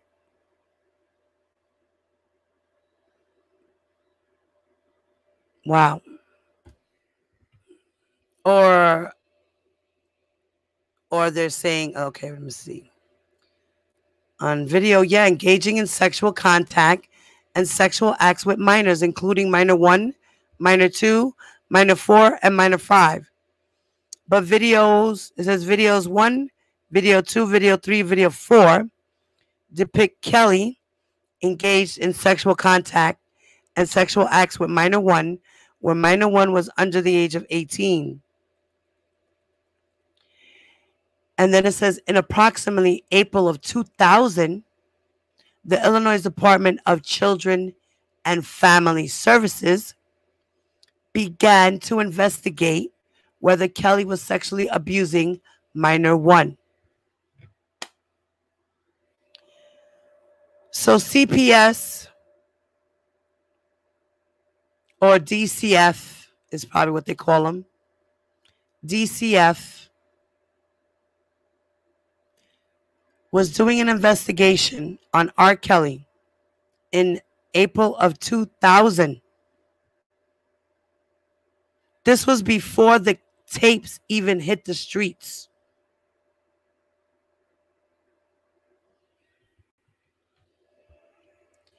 Then it says that on or about June 5th, 2002, 2 years later, after DCF's investigation, a grand jury of the Circuit Court of Cook Counties returned an indictment charging Kelly in the case of People of the State of Illinois versus Robert Kelly, 02 CR 14952, Cook County case, with 21 counts of child pornography relating to video 1 and minor 1. The case was tried to a jury beginning on May 20th of 08. And on June 13th of 08, Kelly was acquitted of the charges. So R. Kelly's trial was for 3 weeks, from May 20th to June 13th. That's about 3 weeks long. So Jerronda Pace was getting to know R. Kelly for 3 weeks. She was going back and forth to his trial. Now it says that beginning in approximately 2000 and continuing to the date of the return of this indictment at Chicago in the Northern District of Illinois and elsewhere, R. Kelly and Daryl McDavid, defendants, did knowingly conspire with each other. Individual A and others, known and unknown to the grand jurors, to commit an offense against the United States, namely to knowingly alter, destroy, mutilate, conceal, cover up, falsify, and make a false entry in any record, document, and tangible object with the intent to impede, obstruct, and influence the investigation and proper administration of any matter within the jurisdiction of any department or agency of the United States. And in relation to the contemplation of such matter or case in violation of Title 18 USC Section 1519.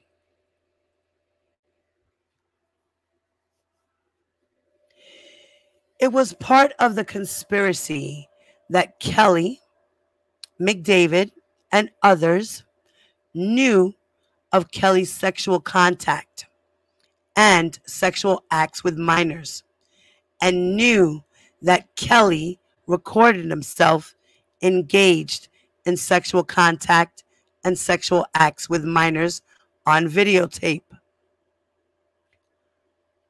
It was further part of the conspiracy that in approximately 2001, Kelly and McDavid learned that multiple videos depicting Kelly engaged in sexual contact and sexual acts with minors were missing from Kelly's collection of such videos.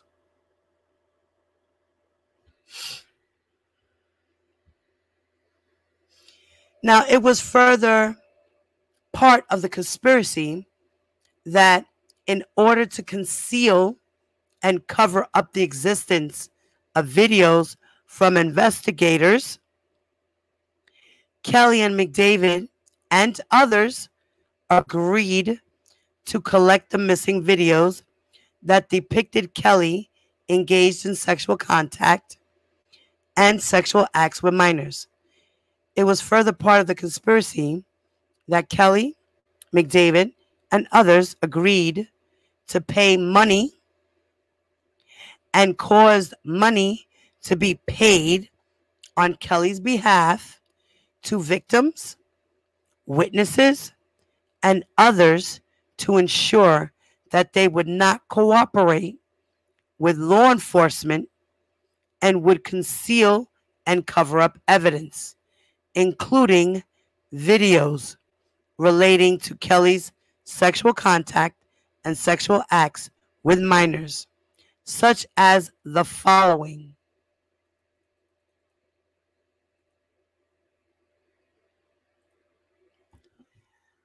Between approximately 2001 and approximately 2009, Kelly, McDavid, individual A, and others caused individual B to be paid hundreds of thousands of dollars for obtaining and returning multiple videos that they knew depicted Kelly engaged in sexual contact and sexual acts with minors.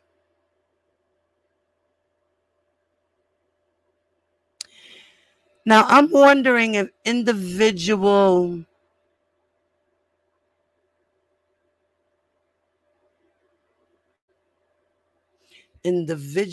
A and others caused individual B to be paid.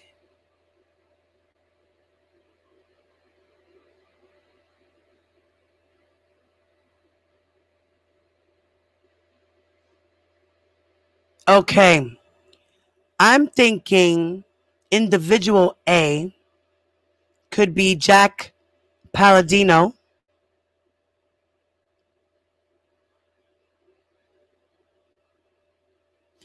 and others caused individual B. Or it could be, okay, let's read a little more. Then it says that in approximately early 2007, Kelly and McDavid agreed to pay minor 2, which was Lisa Van Allen, approximately $250,000 to return a videotape that they knew depicted Kelly engaged in sexual contact and sexual acts with minor 1 and minor 2. In approximately 2007, Kelly and McDavid paid minor 2 and individual C each approximately $100,000 in exchange for their efforts to return the Kelly videotapes that they knew depicted Kelly engaged in sexual contact with minor 1 and minor 2. So individual C must be Keith Murrell.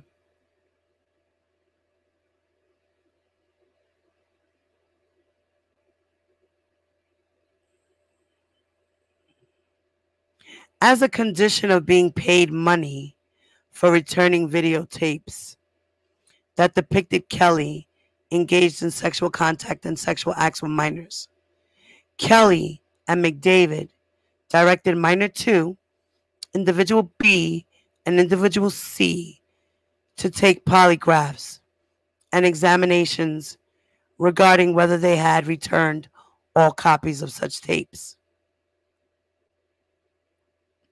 In approximately June of 2008, after learning that individual B planned to announce at a press conference that he had recovered videos depicting Kelly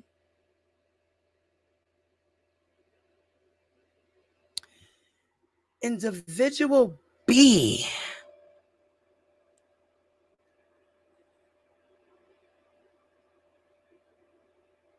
I'm wondering if this was Derek Mosley?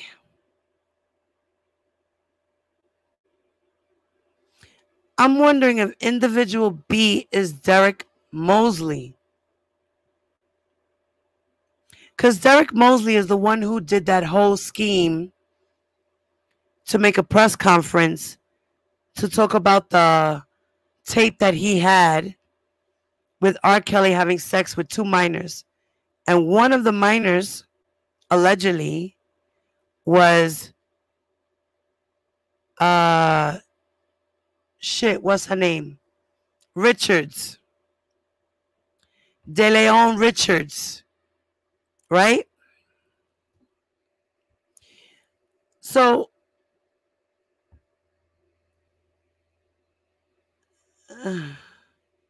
and others. Okay, wait. Now it says that in approximately 2008, after learning that individual B planned to announce at a press conference that he had recovered videos depicting Kelly engaged in sexual contact, Kelly, McDavid, and others paid individual B approximately $170,000 to cancel the press conference.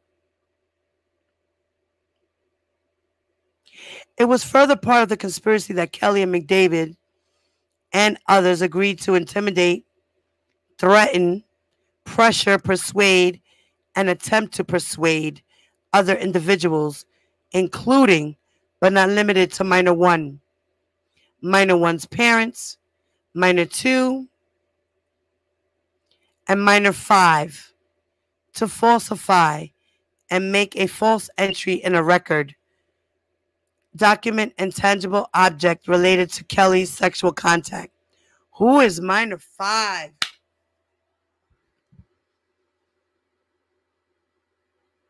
Who are these other girls?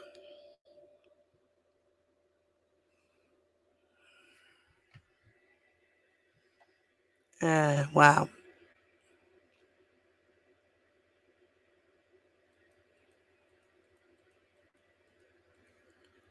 So it says that to falsify and make false entry in record documents and tangible objects related to Kelly's sexual contact and acts with minors. It says that such as the following. In approximately December of 2000, pursuant to instructions that minor one received from Kelly. Minor one falsified and caused a false entry to be made in a police report. So when minor one denied to law enforcement officers that Kelly engaged in a sexual relationship with minor one in approximately May of 2002, McDavid instructed minor one's father to provide knowingly false testimony to the Cook County grand jury investigating Kelly's sexual relationship with minor one. Then McDavid instructed minor one's father to deny that video one depicted minor one engaged in sexual acts with Kelly. Then when McDavid knew that video one did depict minor one engaged in sexual contact with Kelly, as instructed, minor one's father falsely denied to the grand jurors that video one depicted Kelly and minor one, thus creating a false record and a false entry in a record, document, and tangible argument. In approximately May of 2002, Kelly persuaded minor one to provide knowingly false testimony to the Cook County grand jury investigating Kelly's sexual relationship with minor one. Now, minor one falsely denied to the grand jurors that Kelly engaged in a sexual relationship with minor one and that minor one was not depicted on the video one, thus creating a false record and a false entry in a record, a document, and tangible object. In approximately May of 2002, Kelly attempted to persuade minor 5 to provide knowingly false testimony to the Cook County grand jury investigating Kelly's relationship with minor 1, and that Kelly instructed minor 5 to testify falsely that she did not recognize minor 1 on video 1. Who was minor 1? Who in that Kelly instructed minor 5 to testify that she didn't recognize minor 1? I gotta go back to this. I gotta go back. I gotta go back. Who was minor 5 that testified falsely that she did not recognize minor 1 on the video? Anybody know? Larry probably talked about it and I don't even remember. I'm pretty sure he did.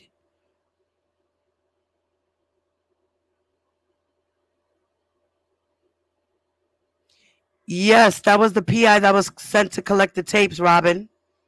Jack Palladino and Charles Freeman. They met up with Keith Merle and whoever else it was, I forgot.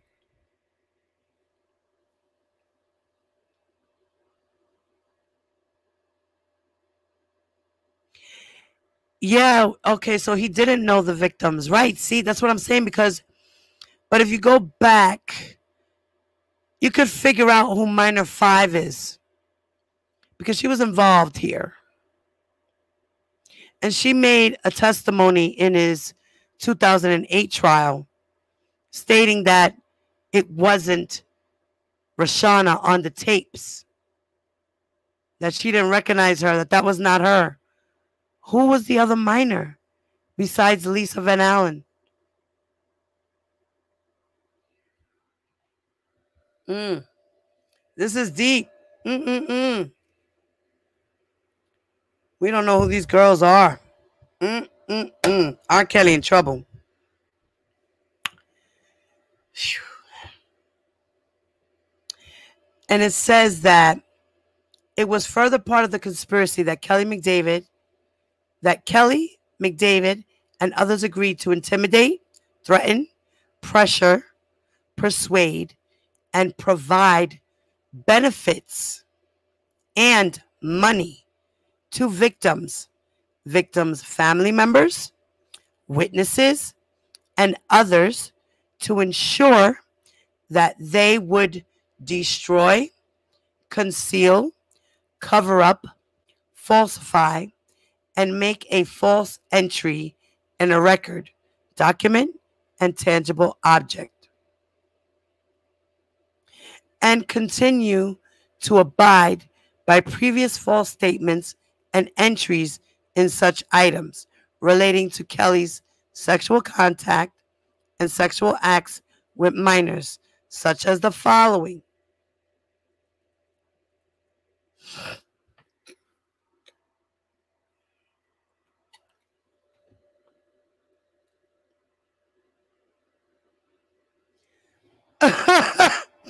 Robin.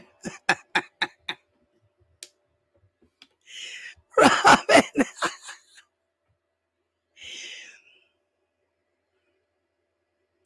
Oh, minor one's cousin. That was the other one, because it was the cousin, the uncle, right? The aunt, the mother, the father. Those were the ones who said it wasn't her. The only one that said it was her was the aunt, Stephanie. Everybody else said it wasn't. That's who it was.